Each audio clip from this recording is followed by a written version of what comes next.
राजा भीष्मक, उनके बड़े पुत्र का नाम था रुक्मी और पुत्री का नाम था रुक्मणी। रुक्मणी जी बड़ी होती है, विवाह योग्य होती है, अब उनके लिए रिश्ते देखे जा रहे हैं। अपने पिता से जाकर कहा मुझे कृष्ण अच्छे लगते हैं, मुझे उनके साथ विवाह करना है।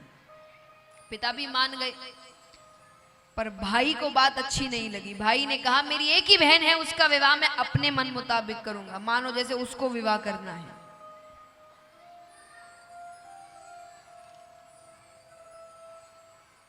उसने कहा मैंने अपने मित्र शिशुपाल को वचन दे दिया है। अब बच्चे बड़े हो जाए तो माता पिता की ज्यादा चलती नहीं है, पिता कुछ कह ना पाए। अब यहां पर रुक्मणी जी ने सोचा कि इनसे तो कुछ होना जाना है नहीं, तो उनके घर एक ब्राह्मण आया करते थे, तो उन्होंने ब्राह्मण के हाथों एक पत्र भिजवाया द्वारिका नगरी में। श्री कृष्ण को उन्होंने लिखा कि मैंने आपको पति के रूप में मान लिया है, मुझे आपसे ही विवाह करना है, और या तो आप मुझसे विवाह करिए वरना मैं किसी और से तो विवाह नहीं करूंगी, और ज्यादा मेरे साथ किसी ने जबरदस्ती करी तो इस प्राण को त्यागने के अलावा मेरे पास और कोई रास्ता नहीं है। अब एक प्रार्थना, यहां जो युवा बैठे हैं वो इस पत्र से ज्यादा आइडिया ना लगाएं,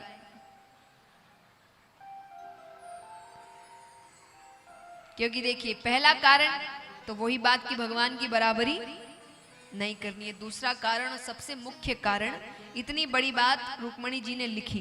क्यों लिखी? क्योंकि ये कोई पत्र नहीं है, ये एक पत्नी की वार्निंग गई है। पत्नी कैसे? श्री कृष्ण किसका अवतार है? विष्णु भगवान। रुक्मणी जी किसका अवतार है? दोनों पहले से पति पत्नी है। राम जी किसका अवतार है? विष्णु भगवान। सीता जी किसका अवतार है? उन्होंने हर अवतार में अपने पत्नी से ही शादी करी है। अब यहां पर जब थोड़ी लीलाएं इधर उधर हो रही है तो ये वार्निंग गई है कि अपनी लीला अपनी तरफ, रिश्ता अपनी तरफ, मेरे रिश्ते के साथ मजाक नहीं, शादी मुझसे ही होगी, कितनी भी लीलाएं कर लो इधर उधर, शादी सिर्फ।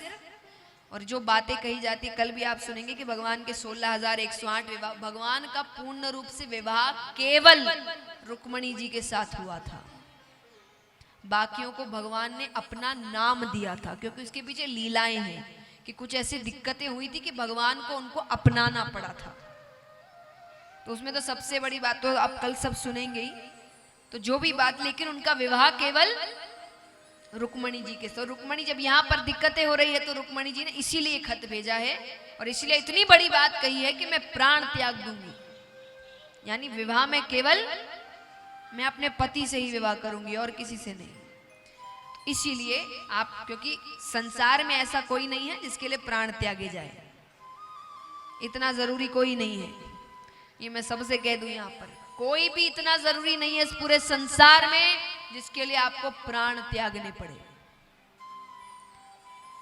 तो रुक्मणी जी ने वो खत भेजा, भगवान को वो पत्र मिलता है। देखिए भगवान कितनी सीख देते हैं।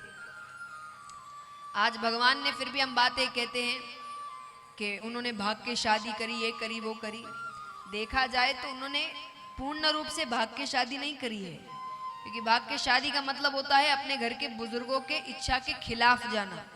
रुक्मणी जी के घर के बड़े कौन है? उनके पिता, उनको रिश्ता मंजूर था। और यहाँ पर जैसे ही खत आया तो भगवान ने पहले बलदाऊ भैया से पूछा है मुझे क्या करना चाहिए।